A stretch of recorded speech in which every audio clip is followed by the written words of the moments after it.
કાર્યસ્થળ પર મહિલાઓની સુરક્ષા દેશમાં મોટો મુદ્દો ઉપડ્યો છે।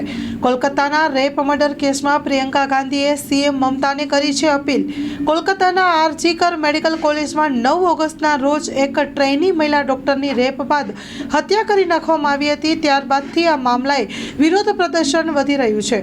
હવે આ વચ્ચે હડતાળ કરી રહેલા મેડિકલ સ્ટાફ અને ડોક્ટર્સના સમર્થનમાં કોંગ્રેસ મહાસચિવ પ્રિયંકા ગાંધી વાડરા ઉતર્યા છે। તેમણે કહ્યું, આ કાર્યસ્થળ પર મહિલાઓની સુરક્ષા દેશમાં મોટો મુદ્દો હોવો જોઈએ, તેના માટે ઠોસ પ્રયાસની જરૂર છે। એમણે અપીલ કરી છે કે પીડિતાના પરિવાર અને સાથી ડોક્ટરોને ન્યાય મળે। કોંગ્રેસના મહાસચિવ પ્રિયંકા ગાંધીએ સોમવારે સોશિયલ મીડિયા પ્લેટફોર્મ એક્સ પર એક પોસ્ટ કરી અને જણાવ્યું કે આ પોસ્ટમાં તેમણે લખ્યું કે કોલકાતાના આરજીકર મેડિકલ કોલેજમાં ટ્રેની ડોક્ટર સાથે દુષ્કર્મ અને હત્યાની ઘટના કાળજું કંપાવનારી છે। કાર્યસ્થળ પર મહિલાઓની સુરક્ષા દેશમાં મોટો મુદ્દો છે, તેના માટે ઠોસ પ્રયાસની જરૂર છે।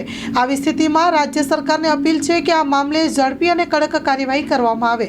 આ સાથે જ પીડિતાના પરિવાર અને સાથી ડોક્ટરોને પણ ન્યાય મળવો જોઈએ।